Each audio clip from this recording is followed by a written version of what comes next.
ਦ ਵੇ forward ਇਸ ਤੁਹਾਡਾ ਬਹੁਤ-ਬਹੁਤ ਸਵਾਗਤ ਹੈ। ਮੈਂ ਤੁਹਾਡਾ ਹੋਸਟ ਹਰਜੋਤ ਸਿੰਘ।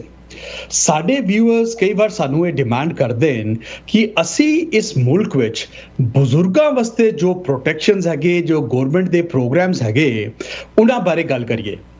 ਸਾਨੂੰ ਇਹ ਸਮਝਣ ਦੀ ਲੋੜ ਹੈ ਕਿ ਇਸ ਕੰਟਰੀ ਵਿੱਚ ਬਹੁਤ ਸਾਰੇ ਵੈਲਫੇਅਰ ਪ੍ਰੋਗਰਾਮਸ ਹੁੰਦੇ ਨੇ, ਲੋਕਾਂ ਦੇ ਬੈਨੀਫਿਟ ਦੇ ਪ੍ਰੋਗਰਾਮ ਹੁੰਦੇ ਨੇ, ਜਿਨ੍ਹਾਂ ਬਾਰੇ ਸਾਨੂੰ ਪਤਾ ਨਹੀਂ ਹੁੰਦਾ ਔਰ ਅਸੀਂ ਉਨ ਬੈਨੀਫਿਟਸ ਤੋਂ ਡਿਪਰਾਈਵਡ ਰਹਿ ਜਾਂਦੇ ਹਾਂ। ਅੱਜ ਅਸੀਂ ਉਨ ਬੈਨੀਫਿਟਸ, ਉਨ ਲਾਜ਼ ਦੇ ਬਾਰੇ ਗੱਲ ਕਰਾਂਗੇ ਜੋ ਪਰਟੀਕੁਲਰਲੀ 65 ਸਾਲ ਤੋਂ ਉੱਪਰ ਜਿਹੜੇ ਸਾਡੇ ਬਜ਼ੁਰਗ ਹੈਗੇ ਉਹਨਾਂ ਵਾਸਤੇ ਗਵਰਨਮੈਂਟ ਰਨ ਕਰਦੀ ਹੈ।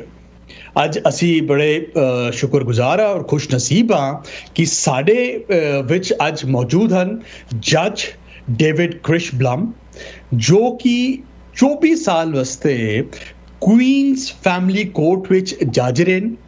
ਉਹਨਾਂ ਨੇ ਰੀਸੈਂਟਲੀ ਉੱਥੋਂ ਰਿਟਾਇਰਮੈਂਟ ਲਿੱਤੀ ਹੈ ਔਰ ਆਪਣੀ ਪ੍ਰਾਈਵੇਟ ਪ੍ਰੈਕਟਿਸ ਵਿੱਚ ਆਏ ਨੇ। ਕ੍ਰਿਸ਼ਬਲਮ ਟੇਬਰ PC ਕਰਕੇ ਉਹਨਾਂ ਦੀ ਲਾਅ ਫਰਮ ਹੈਗੀ ਹੈ, ਜਿਸ ਦੇ ਵਿੱਚ ਉਹ exclusively estate planning, family law ਤੇ matrimonial law ਦੀ ਪ੍ਰੈਕਟਿਸ ਕਰਦੇ ਨੇ। Judge, thank you so much for taking out the time coming to the studios today. Thank you for having me. It's my pleasure. Mr. David Kirshblum, ਜਿਸ ਤਰ੍ਹਾਂ ਮੈਂ ਤੁਹਾਨੂੰ ਦੱਸਿਆ ਹੈ ਕਿ ਉਹ estate planning ਦੀ ਪ੍ਰੈਕਟਿਸ ਕਰਦੇ ਨੇ ਔਰ 24 ਸਾਲ ਉਹਨਾਂ ਨੇ ਕੁਈਨਸ ਫੈਮਿਲੀ ਕੋਰਟ ਵਿੱਚ ਪ੍ਰੈਕਟਿਸ ਕੀਤੀ ਐਜ਼ ਅ ਜੱਜ। ਸੋ ਇੱਕ ਬੜਾ ਹੀ ਵਾਈਡ ਉਹਨਾਂ ਕੋਲ ਐਕਸਪੀਰੀਅੰਸ ਹੈਗਾ ਔਰ ਸਾਡੀ ਕਮਿਊਨਿਟੀ ਦੀ ਪ੍ਰੋਬਲਮਸ ਨੂੰ ਉਹ ਸਮਝਦੇ ਨੇ, ਕਿਉਂਕਿ ਉਹਨਾਂ ਨੇ ਕੁਈਨਸ ਕਾਊਂਟੀ ਵਿੱਚ ਮੋਸਟਲੀ ਆਪਣੀ ਜੱਜਸ਼ਿਪ ਕੀਤੀ ਹੈ। So he has the experience, he has the exposure. ਜੱਜ, for the benefit of our community, our community is still new in this country. There are a lot of differences in laws and culture, which you can very well appreciate. Before we talk about anything substantial, I would like you to tell us, what is estate planning? What do we mean by estate planning? And I thank you for that question. Just as a matter of background, I appreciate also you mentioning the fact that I presided in Queens County.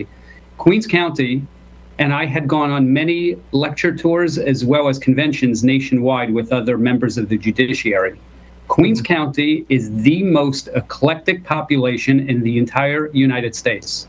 The family court and other courthouses in New York State have a body of interpreters, but the amount of interpreters that were needed for Queens County was more than any other. We had from every single population, every single country. We are all immigrants to this fine United States of America. We all are, including myself and my family, who my grandparents were born in Poland.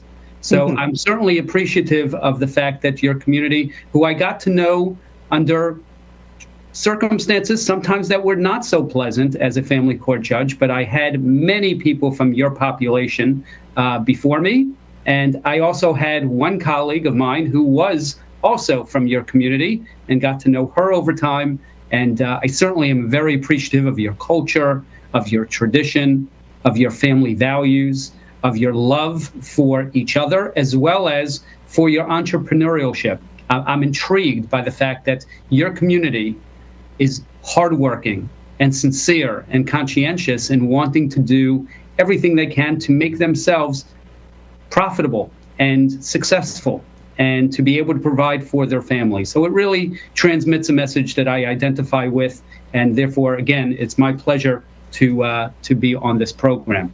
Insofar as the elder law and trust and estates, it sometimes is misidentified. We are today going to be concentrating on care for the elderly. But trust and estates, my partner and I specialize in for the adult population, the senior population, even my children who are now married with small children. We also address issues for younger people because everyone should have instruments, written instruments, where they identify where they want, heaven forbid, if something happens to them, where they want their children raised. As someone who comes from the court system of over 24 years, I say right now, and I would have said it when I was on the bench as well, any way to try and address issues and not needing the court to make decisions for you, it's always better to do it on your own. And to that extent, having written instruments and all the documents that we're going to be talking about today, it is always better to pre-plan. We have in Kirshblum Tabor two types of clients. We have clients who identify the seriousness and say, before something happens, we want to address it by meeting with a lawyer and having everything planned for us. And then unfortunately, we have others who come to us at a late hour and say either someone has passed or someone is very sick or someone hasn't done the planning that they need. What can we do now? And we try to identify both. But in the perfect world, and certainly this is not a perfect world, but in the perfect world, it is always better to pre-plan circumstances such as this, because we're talking about an area of law that unfortunately is not so happy. It's not like purchasing real estate, or it's not such as some of the things that we did in family court that were the only happy things, adoptions of children. We're talking about when people get sick, people get incapacitated, and unfortunately when people die. And identifying those issues and making sure that the instruments that the parties have in advance of or during protect their interests and also protecting the interests of their children. I want to just say one other thing to that extent. To the extent that we are talking about, and my phones will continue to ring, and I apologize for that. It's a good thing. But to the extent that we have a vast population of clientele, we certainly want for everyone to be welcome, and we certainly welcome your population for that purpose. David, thank you so much for the kind words for the community. Yeah, as I said in the beginning, you have a lot of exposure to the community, both the good side and the bad side, being in that court. Our community arrived in 70s and 80s. They have worked hard for themselves and have made some gains, accumulated some assets, some wealth, and now, as nature has it, this is a time for many to pass those properties to the future generations. A very important part of what we are about to talk today is, what do we do? What's the best way to pass on those properties? Because there are a lot of implications, there are tax implications and other factors which decide what would be the best thing to do. But before I go there, again, going back to my first question, estate planning. So we understand it's the planning of how do our assets go to our future generations, or whatever. You'll give us the details. But I want to ask you something in the beginning. Is it something only for the rich people, or is it something that every human being, just by virtue of being alive, has to worry about? I think that's a great question. Certainly the rich have the means to have the lawyers that will accommodate them and service them and protect them from lawsuits, protect them from having to pay taxes that could very well be upwards of 50 to 60% of their net worth. They have the wherewithal to pay lawyers to do that.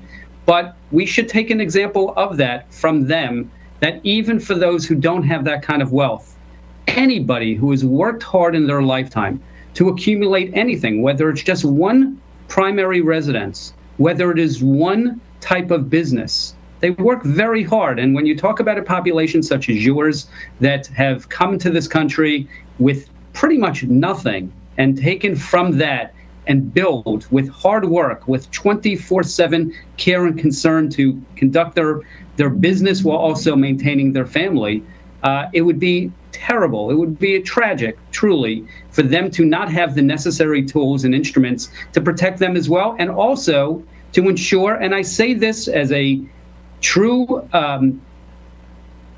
honest, sincere citizen of this country who pays his share of taxes, but there's a difference between paying taxes that are mandatory on your income and doing what you need to do to ensure that you don't have to pay as much as you would have if you just plan. Capital gains tax, for instance, estate tax, other types of taxes. There are ways that the rich certainly, but even those who aren't rich, should be availing themselves of what is necessary to ensure that instead of giving the money to Uncle Sam, they end up being able to give that money to their beneficiaries, to their descendants, to their surviving spouses.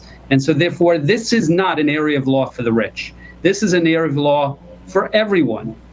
And to the extent that even for those who don't have real property. But as my partner and I always recommend, as part of our asset management and our planning, every single person should have a power of attorney and a healthcare proxy. I know we're going to get into those documents specifically in a moment, but it's so important. I can't stress enough, because we unfortunately, especially during COVID, had situations where family members were being taken to the hospital and doctors were not then calling next of kin. Unless someone has a healthcare proxy and authorizes their family member or an agent, it could be someone that's not a family member, to be able to speak on their behalf if by chance, while in the hospital, they go into some kind of status where they are not able to make decisions for themselves. They need someone to be able to make the decisions for them. And doctors will look for a healthcare proxy to see if they have that authorization to speak to someone else. And in the absence of it, they will make the decisions that they feel are best, which usually is the best decision, but family members should be consulted. Family members should participate, especially when someone's not able to speak for themselves. And similarly, when it comes to a power of attorney. And that could be because of someone who is becoming medically unable to make financial decisions. And these two documents are specifically not for the deceased. These are documents that are for the living. That if someone has to make financial decisions, it could even be someone who's out of the country and has authorized through a power of attorney for someone else to be able to speak on their behalf, to be able to act on their behalf as their agent, to go into a bank, to make a wire transfer, to go into business accounts and be able to make the transactions that are necessary when someone else is either in transit or abroad. These are the two most important instruments beyond, of course, all of the estate planning that we do for those who have a lot and those who don't have a lot, and we do for both. Yeah. We will go more into details of these documents, but what I want my community, the viewers, to listen and understand at this time is कि ਇਹ ਜਿੱਦਾਂ ਕਿ ਜੱਜ ਨੇ ਦੱਸਿਆ ਕਿ ਸਿਰਫ ਜਿਹੜੀ ਸਟੇਟ ਪਲੈਨਿੰਗ ਹੈ ਉਹ ਸਿਰਫ ਅਮੀਰਾਂ ਵਾਸਤੇ ਨਹੀਂ ਹੈ, ਹਰ ਬੰਦੇ ਨੂੰ ਇਸ ਦਾ ਫਾਇਦਾ ਚੱਕਣਾ ਚਾਹੀਦਾ ਔਰ ਇਹ ਪਲੈਨਿੰਗ ਕਰਨੀ ਚਾਹੀਦੀ ਹੈ, ਕਿਉਂਕਿ ਤੁਸੀਂ ਜਿਹੜੀ ਪੈਸੇ ਇਸ ਮੁਲਕ ਵਿੱਚ ਕਮਾਉਂਦੇ ਹੋ ਤੁਸੀਂ ਆਪਣੇ ਵਾਰਸਾਂ ਨੂੰ, ਆਪਣੇ ਡਿਸੈਂਡੈਂਟਸ ਨੂੰ ਦੇਣਾ ਚਾਹੁੰਦੇ ਹੋ, ਉਸ ਦੇ ਵਿੱਚ ਤੁਸੀਂ ਟੈਕਸ ਦੇ ਪੈਸੇ ਬਚਾਣੇ ਨੇ। ਹੋਰ ਉਸ ਦੇ ਇਲਾਵਾ ਆਪਣੇ ਜੀਤੇ ਜੀ ਵੀ ਤੁਸੀਂ ਇਹ ਆਪਣੀ ਜਿਹੜੀ ਲਾਈਫ ਹੈ ਉਸ ਨੂੰ ਕਿਸ ਤਰ੍ਹਾਂ ਇਨ ਲਾਜ਼ ਦਾ ਫਾਇਦਾ ਚੱਕ ਸਕਦੇ ਹੋ, ਉਹ ਅਸੀਂ ਉਸ ਦੇ ਬਾਰੇ ਜ਼ਿਆਦਾ ਗੱਲ ਕਰਾਂਗੇ। ਬਹੁਤ ਜ਼ਰੂਰੀ ਹੈ, ਬੜੀ ਕਲੋਜ਼ਲੀ ਸੁਣਿਓ। ਅਸੀਂ ਇਹ ਗੱਲ ਕਰਦੇ ਹਾਂ ਇੱਕ ਛੋਟੀ ਜੀ ਬ੍ਰੇਕ ਦੇ ਬਾਅਦ। The Way Forward is ਤੁਹਾਡਾ ਫਿਰ ਤੋਂ ਸਵਾਗਤ ਹੈ। ਮੈਂ ਤੁਹਾਡਾ host Harjot Singh. So David, before going to the break, you mentioned health proxy and power of attorney. We will speak about the instruments that a person needs after he or she dies, right? For the property to be taken care or go to the descendants. But before that, while they're living. So you spoke of health proxy and power of attorney. Can you tell us in a little more detail, what is a health proxy? Yes. So a healthcare proxy is a document that each individual should have and that we draft for individuals. A husband and wife cannot have one healthcare proxy. Each of them have to have their own. And in it, they will specify, there could be a very general document where they say, whatever decision-making that I have, I now transfer that authority to someone else. They are known as the principal, and it's a principal-agent type of relationship where they are then designating an agent. It could be more than one agent. I have a son who is a dentist with a medical background. So for me and for my wife, he actually is our primary healthcare proxy agent. Insofar as other family members, you can have them as co-agents, or in the alternative, you could have them as successor agents. When do these documents come into play? Again, if someone ends up in a hospital, they're not able to speak for themselves, and as a result, the doctor is looking for answers or guidance from the family as to what ultimately they want. We had as part of the whole COVID process. And as much as I mentioned the fact that I was on the bench for 24 and a half years, with my partner, we were still doing work under her prior corporation. During the height of COVID, when March 19, 2020 came about, people who are absolutely healthy all of a sudden became sick. There was no foreseeability, there was no way to forecast, and they ultimately became unable to breathe, unable to function, and they were being rushed to the hospital. We had many occasions where family members were calling us with ambulances on the way to their home and saying, the hospital is not going to allow me in. I need to make sure that the hospital, the doctor, the nurse will contact me and let me know, A, what's going on, and B, if a decision has to be made for me to be able to do so. And so we were running to these hospitals. We had several occasions where we were executing with the ambulance, having the patient, the client, if you will, on a gurney, but they still had consciousness, and they were signing the documents. We were having them witnessed and having them notarized. And then we would make sure that it was sealed, it was put with the patient, the EMT or the ambulance service knew that when they brought the patient into the hospital, that this document has to be shown to the check-in area of the hospital. And hospitals then were on notice that if anything were to happen where family, next of kin, or someone else, a third party, needed to be contacted, they would have that information. In the healthcare proxy, it has not only, of course, the name of the agent, the address of the agent, but also the cell phone of the agent and any other numbers that they want to provide. And what we do is we make sure that those agents also are aware of their responsibilities to be able to perform their duty in the absence of the patient being able to make those very important decisions. And it could be as simple as whether someone wants to have one type of surgery or another, medication, to know that there would also be, and hospitals are very good, especially in these times, to be able to have medical background and look up in patients' files to see whether they're allergic, for instance, to penicillin or certain other types of symptoms or things that they should be on notice of.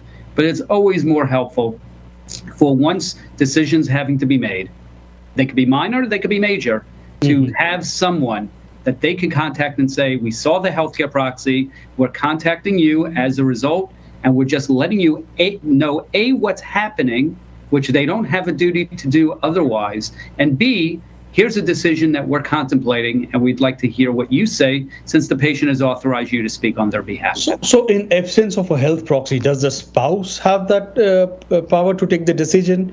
Or they do not have an inherent right just because they have a certificate of marriage. Any spouse who says, I am married to my husband, so therefore when he becomes incapacitated, I could speak for him, is wrong. They do not have that inherent power.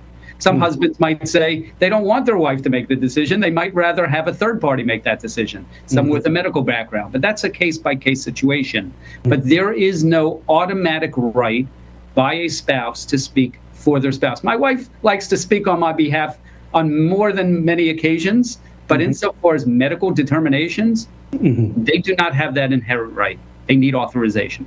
ਅਸੀਂ ਤੁਹਾਨੂੰ ਦਸੀਏ ਜੋ ਜਿੱਦਾਂ ਕਿ ਹੁਣੇ David ਨੇ ਦੱਸਿਆ health proxy ਹੈ ਕਿ ਤੁਸੀਂ ਆਪਣੇ ਜੀਤੇ ਜੀ ਇੱਕ ਇਨਸਟਰੂਮੈਂਟ ਸਾਈਨ ਕਰਦੇ ਹੋ ਤੁਸੀਂ ਦੱਸਦੇ ਹੋ ਕਿ ਅਗਰ ਮੈਂ ਕਦੀ ਐਸੀ ਸਿਚੁਏਸ਼ਨ ਵਿੱਚ ਹੋਵਾਂ ਐਸੀ ਮੈਡੀਕਲ ਸਿਚੁਏਸ਼ਨ ਵਿੱਚ ਜਿੱਥੇ ਮੈਂ ਆਪਣਾ ਡਿਸੀਜਨ ਨਹੀਂ ਲੈ ਸਕਾਂ ਆਪਾਂ ਸਾਰਿਆਂ ਨੇ ਦੇਖਿਆ ਕਿ ਕੋਵਿਡ ਵਿੱਚ ਚੰਗੇ ਭਲੇ ਹੈਲਦੀ ਬੰਦੇ ਆਲ ਆਫ ਅ ਸਡਨ ਦੇ ਫੈਲ ਸਿਕ ਔਰ ਉਸ ਤੋਂ ਬਾਅਦ ਉਹ ਇਸ ਪੋਜੀਸ਼ਨ ਵਿੱਚ ਨਹੀਂ ਸੀਗੇ ਕਿ ਉਹ ਆਪ ਡਿਸੀਜਨ ਲੈ ਸਕਣ ਕਿ ਸਾਡੇ ਨਾਲ ਅੱਗੇ ਕੀ ਕਰਨਾ ਚਾਹੀਦਾ ਕਈ ਵਾਰ ਡਾਕਟਰਾਂ ਨੂੰ ਕਈ ਪ੍ਰੋਸੀਜਰਸ ਵਾਸਤੇ ਪਰਮਿਸ਼ਨ ਲੈਣੀ ਪੈਂਦੀ ਹੈ ਤੇ ਜ਼ਰੂਰੀ ਨਹੀਂ ਹੈ ਕਿ ਤੁਹਾਡੇ ਜਿਹੜਾ ਸਪਾਊਸ ਹੈ ਹਸਬੈਂਡ ਔਰ ਵਾਈਫ ਉਹ ਡਿਸੀਜਨ ਲੈ ਸਕੇ ਉਹ ਡਿਸੀਜਨ ਉਹ ਬੰਦਾ ਲੈਂਦਾ ਹੈ ਜਿਸ ਨੂੰ ਕਿ ਤੁਸੀਂ ਅਪਾਇੰਟ ਕਰਦੇ ਹੋ ਤੁਸੀਂ ਕਹਿੰਦੇ ਹੋ ਕਿ ਇਹ ਜਿਹੜਾ ਬੰਦਾ ਹੈ ਇਹ ਮੇਰਾ ਹੈਲਥ ਪ੍ਰੋਕਸੀ ਹੈ ਇਸ ਨਾਲ ਤੁਸੀਂ ਰੈਫਰ ਕਰਨਾ ਹੈ ਉਸ ਨੂੰ ਜਿਹੜੇ ਡਾਕਟਰਸ ਹੈਗੇ ਉਹ ਇਮੀਡੀਏਟਲੀ ਉਸ ਨੂੰ ਇੰਟੀਮੇਟ ਕਰਦੇ ਉਸ ਨੂੰ ਦੱਸ ਦੇਣ ਕਿ ਬਈ ਇਹ ਤੁਹਾਡੇ ਜਿਹੜੇ ਇਹ ਬੰਦੇ ਹੈਗੇ ਇਸ ਮੈਡੀਕਲ ਸਿਚੁਏਸ਼ਨ ਵਿੱਚ ਹੈਗੇ ਤੇ ਦੱਸੋ ਅਸੀਂ ਕੀ ਕਰਨਾ ਹੈ ਇਹ ਤੁਸੀਂ ਸਮਝ ਸਕਦੇ ਹੋ ਕਿ ਇਸ ਮੁਲਕ ਵਿੱਚ ਇਹ ਕਿੰਨਾ ਇੰਪੋਰਟੈਂਟ ਹੈਗਾ। ਅਸੀਂ ਕਈ ਵਾਰ ਐਸੀ ਜਗ੍ਹਾ ਤੇ ਹੁੰਦੇ ਹਾਂ ਜਿੱਥੇ ਸਾਡੇ ਨਾਲ ਉਹ ਫੈਮਿਲੀ ਮੈਂਬਰਸ ਜਾਂ ਕੋਈ ਨਾਲ ਨਾ ਹੋਏ, ਜਾਂ ਕਈ ਵਾਰ ਫੈਮਿਲੀ ਮੈਂਬਰਸ ਦੇ ਹੋਣ ਦੇ ਬਾਵਜੂਦ ਸਾਨੂੰ ਐਸੇ ਬੰਦੇ ਦੀ ਲੋੜ ਪੈਂਦੀ ਹੈ ਜੋ ਰਾਈਟ ਡਿਸੀਜਨ ਲੈ ਸਕੇ। ਜਿਸ ਤਰ੍ਹਾਂ ਇਨ ਜੱਜ ਸਾਹਿਬ ਨੇ ਆਪਣਾ ਬੇਟਾ ਜੋ ਕਿ ਇੱਕ ਡੈਂਟਿਸਟ ਹੈ, ਐਟਲੀਸਟ ਇੱਕ ਮੈਡੀਕਲ ਪ੍ਰੋਫੈਸ਼ਨਲ ਹੈ, ਉਹਨੂੰ ਆਪਣੀ ਹੈਲਥ ਪ੍ਰੋਕਸੀ ਇਹਨਾਂ ਨੇ ਦੱਸਿਆ ਕਿ ਬਣਾਇਆ ਹੋਇਆ ਹੈ, ਤੇ ਇਹ ਬਹੁਤ ਇੰਪੋਰਟੈਂਟ ਹੈ। ਅਸੀਂ ਆਪਣੇ ਸਾਰੇ ਵਿਊਅਰਸ ਨੂੰ ਅਰਜ ਕਰਦੇ ਹਾਂ ਕਿ ਇਹ ਜਿਹੜੀ ਹੈਲਥ ਪ੍ਰੋਕਸੀ ਹੈ ਇਸ ਨੂੰ ਜ਼ਰੂਰ ਕੰਸੀਡਰ ਕਰਨ। ਹਰ ਬੰਦੇ ਨੂੰ ਇੱਕ ਹੈਲਥ ਪ੍ਰੋਕਸੀ ਜਿਹੜੀ ਹੈ ਉਹ ਅਪਾਇੰਟ ਜ਼ਰੂਰ ਕਰਨੀ ਚਾਹੀਏ। David, after having spoken about health proxy, I would like to ask you, what is a power of attorney? So a power of attorney, like a healthcare proxy, is a document that is maintained and has controlling power during the person's lifetime. Again, it is a principal-agent relationship. Someone such as myself would then authorize someone else to be able to speak on my behalf. There's a checklist that we have in our power of attorney. You should be mindful. A lot of people oftentimes think they can pull a power of attorney off the internet, save themselves some money, and utilize it. The power of attorney has changed in the year 2020 July, so I would be mindful not to just pull something off the internet. It might not comply with present New York statute. But the the power of attorney is a necessary document so that if someone, once again, became incapacitated, now when it comes to financial decisions, not medical decisions, they are authorizing someone else to do those types of decision-making powers. I go back to myself. I have my son who's the dentist, who is my healthcare proxy. When it comes to financial decisions, I have a son who is a lawyer. So he is my power of attorney agent, and my wife is as well, of course. And oftentimes our clients do pick the spouses. So therefore, when we do powers of attorney, we have the principal, say the husband, authorizing his wife and possibly someone else if they choose, like a child, if they're adult or otherwise. I would strongly not only urge not to pick as an agent a minor because they don't have that authority, but even if you contemplate that this won't come into effect until years, I would strongly recommend never pick as an agent a minor. But for the purpose of the power of attorney, as I said before, it is really when someone is either incapacitated or if someone is not able to make decisions because of logistics.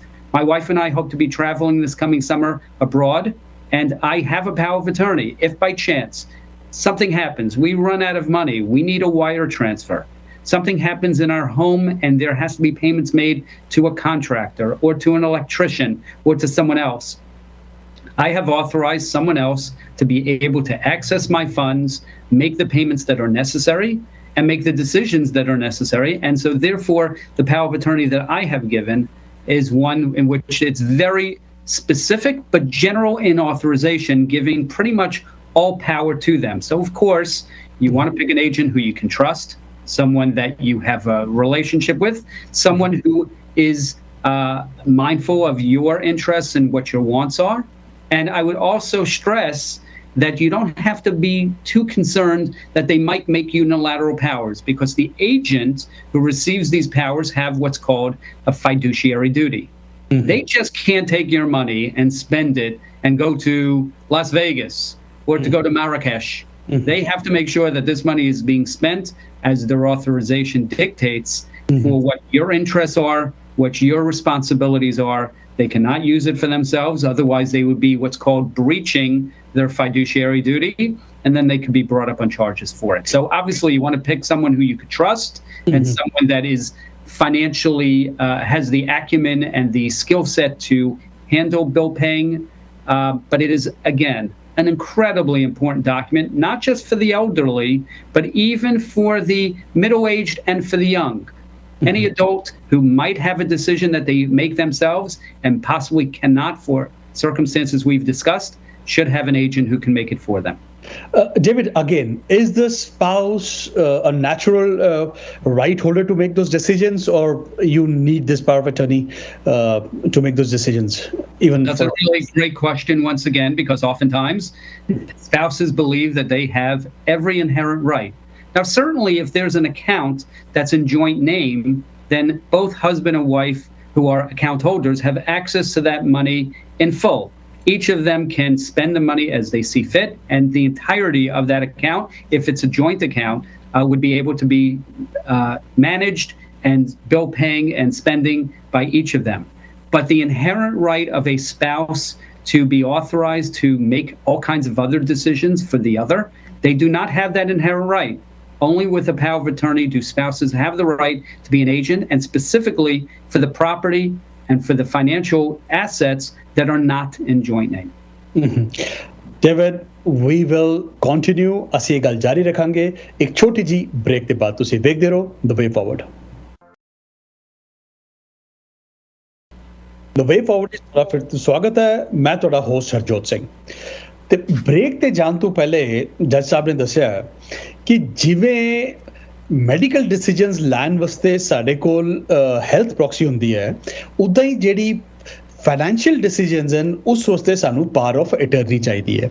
ਜਿਹੜਾ ਤੁਹਾਡਾ spouse ਹੈਗਾ, husband ਜਾਂ wife, ਉਹ naturally ਹਰ ਚੀਜ਼ ਦਾ ਤੁਹਾਡਾ decision ਨਹੀਂ ਲੈ ਸਕਦਾ। ਆਪਾਂ ਸੋਚਦੇ ਹਾਂ ਕਿ ਕਿਉਂਕਿ ਉਹ ਸਪਾਊਸ ਹੈ ਉਹ ਹਰ ਡਿਸੀਜਨ ਲੈ ਸਕਦਾ ਹੈ। ਸਿਰਫ ਉਹ ਅਕਾਊਂਟਸ ਜਿਸ ਦੇ ਵਿੱਚ ਤੁਸੀਂ ਜੁਆਇੰਟ ਦੋਨੋਂ ਅਕਾਊਂਟ ਹੋਲਡਰਸ ਹੈਗੇ ਹੋ, ਭਾਵੇਂ ਉਹ ਬੈਂਕ ਦੇ ਅਕਾਊਂਟ ਹੋਏ, ਭਾਵੇਂ ਉਹ ਪ੍ਰਾਪਰਟੀ ਹੈ ਜਿਸ ਦੇ ਤੁਸੀਂ ਜੁਆਇੰਟ ਹੋਲਡਰਸ ਹੋ, ਉਸ ਦੇ ਵਿੱਚ ਤੇ ਸਪਾਊਸ ਤੁਹਾਡਾ ਡਿਸੀਜਨ ਲੈ ਸਕਦਾ ਹੈ। ਬਟ ਬਾਕੀ ਜਿਹੜੇ ਤੁਹਾਡੇ ਪਰਸਨਲ ਐਸੈਟਸ ਹੈਗੇ ਉਸ ਵਾਸਤੇ ਤੁਹਾਨੂੰ ਇੱਕ ਪਾਵਰ ਆਫ ਅਟਰਨੀ ਚਾਹੀਦੀ ਹੈ।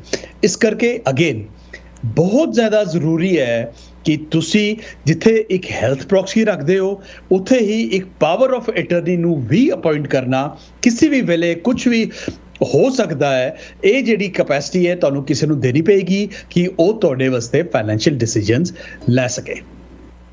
David, these are two very important instruments you taught us about. The third most important thing is will. And we encourage everyone to have a will. But can you tell us what exactly is a will and what are its shortcomings? Absolutely. So, agreed. Everybody should have a will, but there will be a caveat when we get into another area shortly. But a will is an absolutely necessary document. So let's just talk about someone who dies without a will. If somebody dies without a will and they have property, they have assets, they have homes, someone on their behalf, and it's not a designated person because there's no will that designates them, but oftentimes it's a spouse or a child, would then have to file what's called administration papers. Someone who does not have a will is referred to as having died intestate, intestate, intestate, which basically means without a will. The process of going through that administration is a very lengthy one. It's also a very costly one, not just court filing fees, but also attorney's fees, because then the court has to make determinations as to what is the ultimate rights of the beneficiaries. There are automatic rights. The surviving spouse has a certain percentage and dollar amount that they're automatically entitled to. And once again, sometimes the deceased spouse didn't want to leave them that amount. Possibly they wanted to leave more or they wanted to leave less. But without a will, they have no authority, the court, to make any determination other than what's under the laws of intestacy. So David, I'm sorry. Let me ask you this. This is a very popular question in the community. If somebody dies intestate, does everything goes to the spouse? It does not. There's a certain percentage that they get depending on how many children, and a lump sum figure of $50,000. So if by chance the only asset is $50,000, the spouse could very well receive that entirety when the deceased spouse wanted to leave for the children. Just to make things more complicated, sometimes you have first and second marriages. So you have children from different marriages, and therefore there's no automatic right. And the idea of, well, if the spouse receives the whole amount, eventually it would then fall down in the chain to those very children. It might not. So again, wills are not expensive to do. It's not a very lengthy process. The will encompasses many provisions. Some are boilerplated, but certainly there are others that are specific, in which you devise, you leave real property to those who you wish to. You leave personal property to those that you wish to. You can also make funeral and burial provisions, specifically stating, upon my death, this is who I want to, this is where I want to be buried. Sometimes people, especially in cultures such as yours and mine, we have a lot of people who are indeed not intend to be buried here in the United States, but want to be buried in their motherland. So those kinds of provisions also would be identified and listed in a will. David, I'm sorry. Just one more clarity in a situation where there is no will. Yes. Is there a chance that the family does not get anything, that everything goes to law, or is so heavily taxed that the family doesn't benefit? Is there a situation? There is not. The only thing that I would strongly urge is that anyone who says, well, it's going to go to the family anyway, so why do I need to spend money on a will, would be reminded of the fact that whatever they end up spending on the lawyer to draft the will be pennies relative to the cost of going through the administration process. Going through the administration process is not easy. You need a lawyer to do that if you have certain net worths or certain assets. It cannot be done just by an unrepresented party. The court will require, if the assets are large enough, to hire an attorney. And ultimately, the cost that you're going to try and save by not having a lawyer, you will be spending insofar as having to go through that process. There's also one other element of this, which is timing.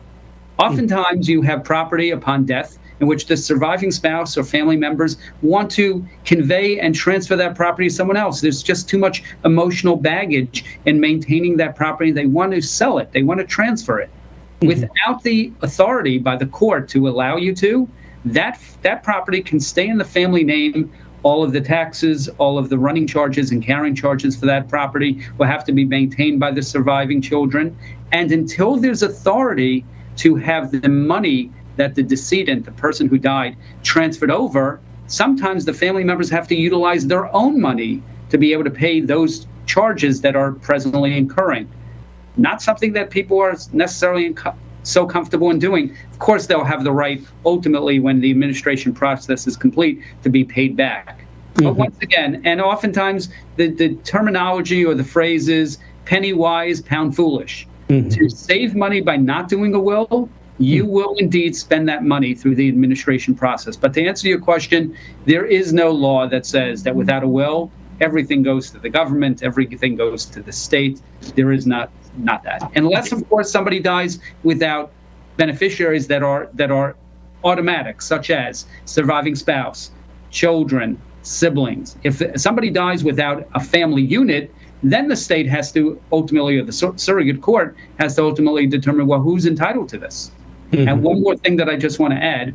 If indeed there is bills, there's creditors, they certainly can put a lien on the estate. Putting that lien on the estate because somebody died with debt owed to them, that makes the process even lengthier. So an administration process where people want to pay off the creditors as the survivors of the person who died, the process is just so much more tenuous, so much more hard, difficult, time-consuming in an administration process versus, of course, in a testamentary where somebody has a will and therefore their wishes are carried out accordingly. David, we'll continue this after a short break. ਤੁਸੀਂ ਵੇਖਦੇ ਰਹੋ The Way Forward. The Way Forward is ਤੁਹਾਡਾ ਫਿਰ ਤੋਂ ਸਵਾਗਤ ਹੈ। ਮੈਂ ਤੁਹਾਡਾ host Harjot Singh. David, I will take a small clarification from you. You see, as I said, we are still a new immigrant community in this country, and there are a lot of families where there's only one member present here and rest of the family is in India.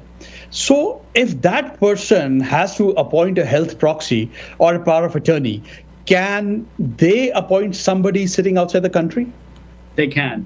In the healthcare proxies, as well as the powers of attorney, not only do we list the person who is the agent, we list their address, but that we also list the phone number. As long as it is satisfying all the statutory requirements, the doctors are still empowered and authorized and directed to reach out to that next of kin. If that person happens to be in Mumbai, they'll have to contact Mumbai. Sure. I'll break this down for our community. ਦੇਖੋ ਇਹ ਜਿਹੜਾ health proxy ਹੈ, power of attorney ਹੈ, ਇਹ ਤੁਸੀਂ ਕਿਸੇ ਨੂੰ ਵੀ ਬਣਾ ਸਕਦੇ ਹੋ। ਜ਼ਰੂਰੀ ਨਹੀਂ ਹੈ ਕਿ ਉਹ ਯੂਐਸ ਵਿੱਚ ਰਹਿੰਦੇ ਹੋਣ, ਯੂਐਸ ਦੇ ਸਿਟੀਜ਼ਨ ਹੋਣ ਜਾਂ ਗ੍ਰੀਨ ਕਾਰਡ ਹੋਲਡਰ ਹੋਣ। ਇੰਡੀਆ ਵਿੱਚ ਬੈਠੇ ਦੇ ਵੀ ਅਗਰ ਤੁਹਾਡਾ ਕੋਈ ਫੈਮਿਲੀ ਮੈਂਬਰ ਹੈ ਔਰ ਤੁਸੀਂ ਚਾਹੁੰਦੇ ਹੋ ਕਿ ਡਿਸੀਜਨ ਉਹ ਲੈਣ ਐਸੇ ਮੌਕੇ ਤੇ ਤੁਸੀਂ ਉਹਨਾਂ ਨੂੰ ਬਿਲਕੁਲ ਉਹ ਜਿਹੜਾ ਪਾਵਰ ਆਫ ਅਟਰਨੀ ਜਾਂ ਹੈਲਥ ਪ੍ਰੋਕਸੀ ਅਪਾਇੰਟ ਕਰ ਸਕਦੇ ਹੋ। ਤੁਸੀਂ ਆਪਣੇ ਵਿਲ ਵਿੱਚ ਵੀ ਜਿਹੜੀ ਪ੍ਰਾਪਰਟੀ ਹੈ ਉਹ ਵੀ ਕਿਸੇ ਨੂੰ ਵੀ ਦੇ ਸਕਦੇ ਹੋ। ਇਹ ਅਸੀਂ ਫਰਦਰ ਡਿਸਕਸ ਕਰਦੇ ਹਾਂ। ਪਰ ਜਿਸ ਪੁਆਇੰਟ ਤੇ ਪਹਿਲੇ ਆਪਾਂ ਲਾਸਟ ਬ੍ਰੇਕ ਕੀਤੀ ਸੀਗੀ, ਡੇਵਿਡ ਦੱਸ ਰਹੇ ਸੀਗੇ ਕਿ ਤੁਸੀਂ ਅਗਰ ਵਿਲ ਨਹੀਂ ਕਰਦੇ, ਤੁਹਾਨੂੰ ਇੱਕ ਪ੍ਰੋਸੈਸ ਜੇ ਐਡਮਿਨਿਸਟ੍ਰੇਸ਼ਨ ਦਾ ਪ੍ਰੋਸੈਸ ਹੁੰਦਾ ਹੈ ਉਹ ਕਰਨਾ ਪੈਂਦਾ ਹੈ। ਉਹ ਸਾਰੀ ਪ੍ਰਾਪਰਟੀਜ਼ ਅੱਗੇ ਵੇਚਣ ਵਾਸਤੇ ਜਾਂ ਉਸ ਨੂੰ ਪ੍ਰੋਪਰਲੀ ਆਪਣੇ ਨਾਂ ਤੇ ਲਿਆਉਣ ਵਾਸਤੇ। ਉਹ ਜਿਹੜਾ ਪ੍ਰੋਸੈਸ ਹੈਗਾ ਉਹ ਬਹੁਤ ਲੰਬਾ ਹੈਗਾ ਔਰ ਉਸਦੇ ਬਹੁਤ ਪੈਸੇ ਲੱਗਦੇ ਨੇ, ਕੋਰਟ ਦੀ ਕਾਸਟ, ਵਕੀਲਾਂ ਦੀ ਖਰਚਾ। ਇਸ ਕਰਕੇ ਬਹੁਤ ਜ਼ਰੂਰੀ ਹੈ ਕਿ ਤੁਸੀਂ ਇੱਕ ਵਿਲ ਬਣਾਓ ਜਿਹੜਾ ਇਸ ਸਾਰੀ ਚੀਜ਼ ਨੂੰ ਬਹੁਤ ਆਸਾਨ ਕਰ ਦਿੰਦਾ ਹੈ। ਨਹੀਂ ਤੇ ਸਾਰੇ ਉਹ ਕਾਨੂੰਨ ਹੈਗੇ ਕਿ ਅਗਰ ਕਿਸੇ ਬੰਦੇ ਦਾ ਵਿਲ ਨਹੀਂ ਹੈ ਤੇ ਕਿਸ ਦੇ ਹੱਥ ਵਿੱਚ ਕੀ ਪ੍ਰਾਪਰਟੀ ਆਣੀ ਚਾਹੀਦੀ ਹੈ, ਇੱਦਾਂ ਦੇ ਕਾਨੂੰਨ ਬਣੇ ਹੋਏ ਨੇ। ਬਟ ਉਹ ਕਾਨੂੰਨ ਨੂੰ ਇੰਪਲੀਮੈਂਟ ਕਰਨ ਵਾਸਤੇ ਜਿਨ ਤੁਸੀਂ ਵਕੀਲਾਂ ਨੂੰ ਹਾਇਰ ਕਰਦੇ ਹੋ ਔਰ ਜਿਹੜੇ ਕੋਰਟ ਦਾ ਪ੍ਰੋਸੈਸ ਹੈ ਉਹ ਬਹੁਤ ਮਹਿੰਗਾ ਔਰ ਬਹੁਤ ਲੰਬਾ ਤੇ ਔਖਾ ਵੀ ਹੈਗਾ।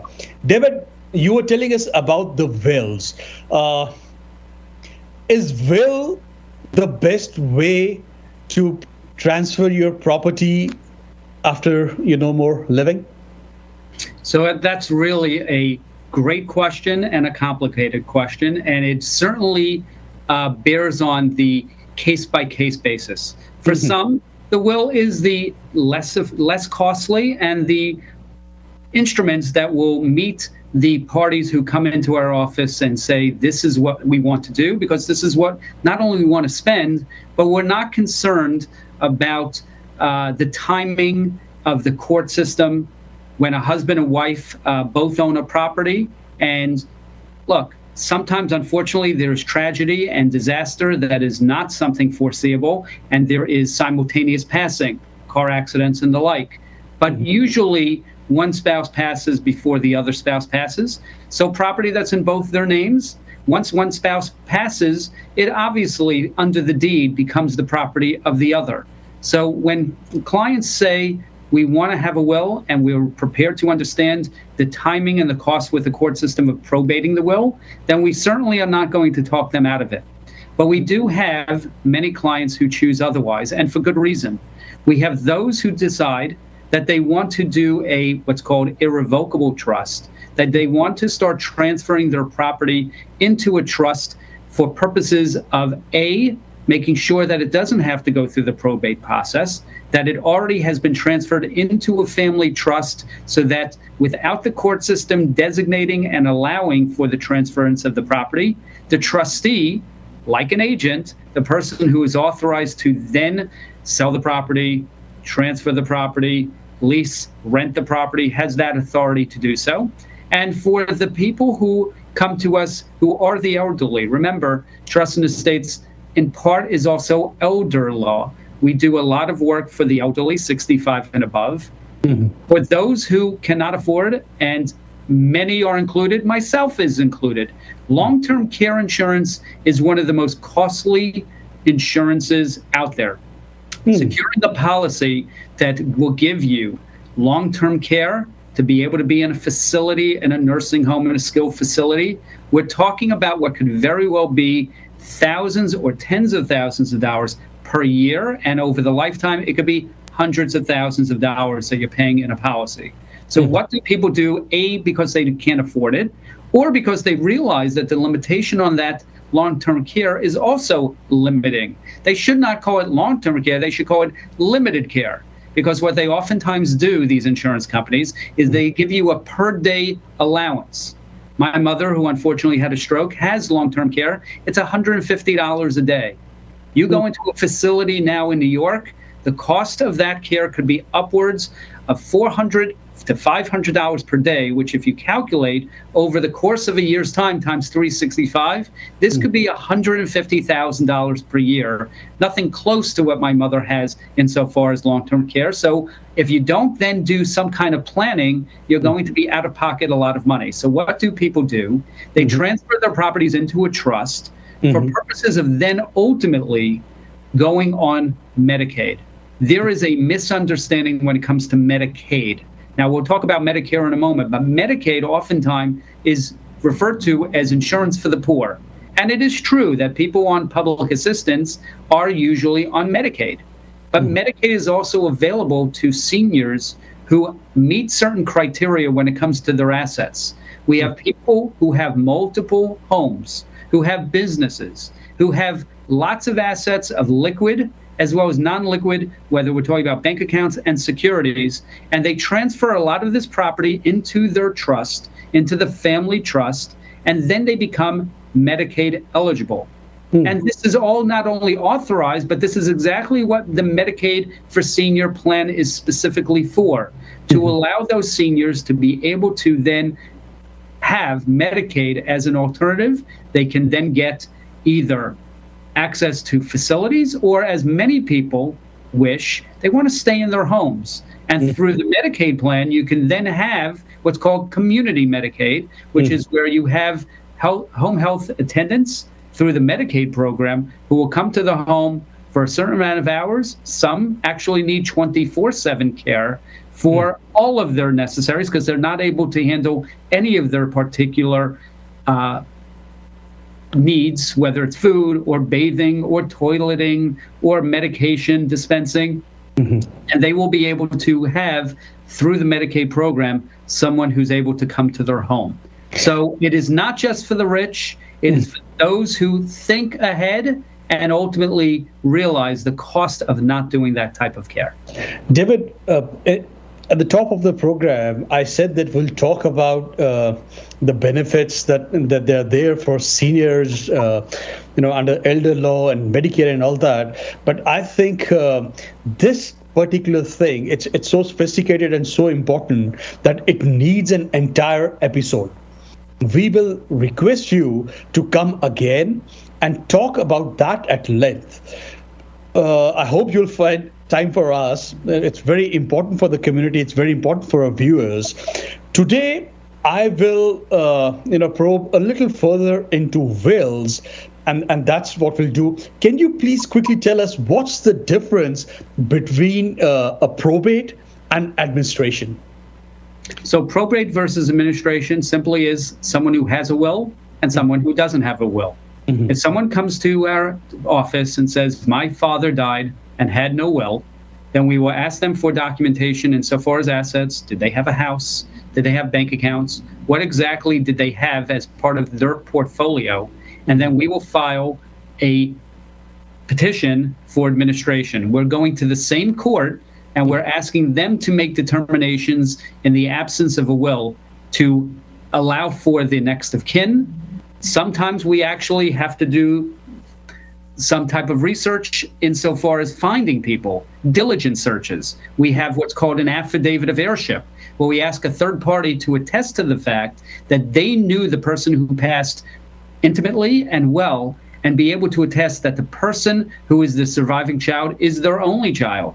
Because oftentimes the child who comes to the lawyer's office and says, I am the beneficiary, might not be the only entitled beneficiary. So the court does not have all of the information and will require for the lawyers to do a lot of work to be able to provide necessarily and reasonably that which the court system is then comfortable in saying, now this estate can be administered and the assets can now be transferred. When it comes to a will, then you have probate, where you take that original will, and it has to be an original. It cannot be a copy. It has to be signed by witnesses. It has to be notarized. It should be initialed on every page so that the person who passed is identifying each and every page that was their wish. Oftentimes, we've had wills that have been separated by staple.